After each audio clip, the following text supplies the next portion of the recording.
રામ નારાયણ રામ।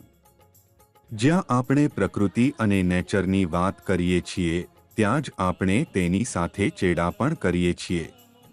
લોકો પૂજા કરે છે પણ ફૂલ તોડે છે। જ્યારે લોકોના વૃક્ષોના પાન તોડવા પહેલા પરવાનગી લેવી જોઈએ અથવા તાળીઓ પાડી તેમને જણાવી દેવું જોઈએ કે આપણે તેમના પાન તોડી રહ્યા છીએ। વૃક્ષો પાસે પણ પ્રાણ, ચેતના, દુઃખ, સુખ બધું છે। તે પણ સંવાદ કરે છે પરંતુ તેની પાસે બોલવાનો અધિકાર નથી। કલ્પના કરો કે જો વૃક્ષો અને છોડ જમીન પરથી ઉઠીને ભાગી શકે તો તે બધાને નષ્ટ કરી દેશે કેમ કે તેની જડ ઊંડે જમાઈ છે। પ્રકૃતિએ માનવ માટે બધું ઉપલબ્ધ કરાવ્યું છે। તેથી કોઈને નુકસાન પહોંચાડતા પહેલા વિચારો કે તમારું વિવેક આ કામ માટે સંમતિ આપે છે કે નહીં। પ્રાણ કોઈ ભૌતિક વસ્તુ નથી। આકાશ એ પ્રાણનો ખજાનો છે। આકાશ એ પ્રાણનો સાગર છે અને આકાશ એ ઓલ ઇન વન છે જ્યાં બધું હતું, છે અને રહેશે। જ્યારે બાળક જન્મે છે ત્યારે તે પહેલા માતાનું દૂધ પીવે છે પરંતુ જ્યારે તે મોટું થાય છે અને મૃત્યુ પામે છે ત્યાં સુધી તે ધરતીનો અન્ન જ ખાય છે। ધરતી જ આપણા માતા છે। વિચાર કરો, વૃક્ષો ધરતીનું દૂધ પીવે છે અને માનવ વૃક્ષોમાંથી મળતા ફળ ખાય છે। માનવજેને ધરતી ઘણા હેરાન કરે છે પરંતુ જો ધરતી તેને પોતાને ઉપરથી કાઢી નાખે તો માનવ ક્યાં જશે? માનવ શું સમજે છે કે તે ઈશ્વર છે?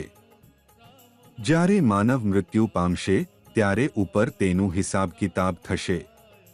તેથી હું કહું છું કે મારી વાત સાંભળો, હું તમારા સર્વનો દાસ છું।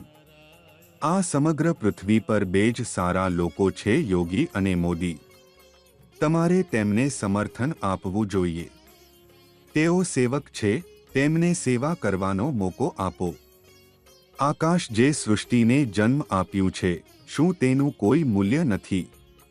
આકાશમાં ઘણા તારાઓ, નક્ષત્રો છે જ્યાં માનવ શરીર સાથે અથવા શરીર છોડીને જઈ શકે છે। માનવને જન્મ આપનાર આકાશને તમે ઈશ્વર, અલ્લાહ, ભગવાન કે કંઈ પણ કહી શકો। જે તેનું ખરું નામ છે તેને તે નામથી બોલાવવું જોઈએ। જે નામ જગત ઈશ્વર અથવા ભગવાન તરીકે ઓળખાવે છે તે તેનું અસલી નામ નથી। માણસ દ્વારા બનાવેલ મંદિરનું મહત્વ છે પણ માણસનું નથી।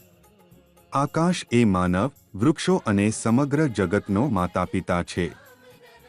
તેથી માનવજાતિને હંમેશા આકાશનું સ્મરણ કરવું જોઈએ।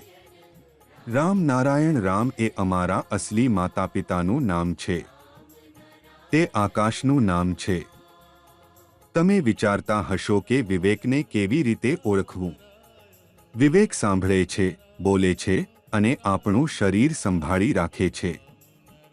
વિવેક સારા અને ખરાબ વચ્ચેનો ભેદ શીખે છે। વિવેક જ મન છે, વિવેક જ શરીર છે, વિવેક જ ચેતના છે, વિવેક જ આત્મા છે અને વિવેક જ બધું છે। જ્યાં સુધી આપણા શરીરમાં બધું બરાબર કાર્ય કરશે ત્યાં સુધી આપણું શરીર ચાલતું રહેશે। રામ નારાયણ રામનું જાપ સતત કરવું જોઈએ જેથી તમારું જીવન સુખમય બને। આ બીજ મંત્રમાં એવી શક્તિ છે કે જે તમારા શરીરના દરેક રોમકૂપને જાગૃત કરે છે અને જીવનમાં સફળતા અને આનંદ લાવે છે।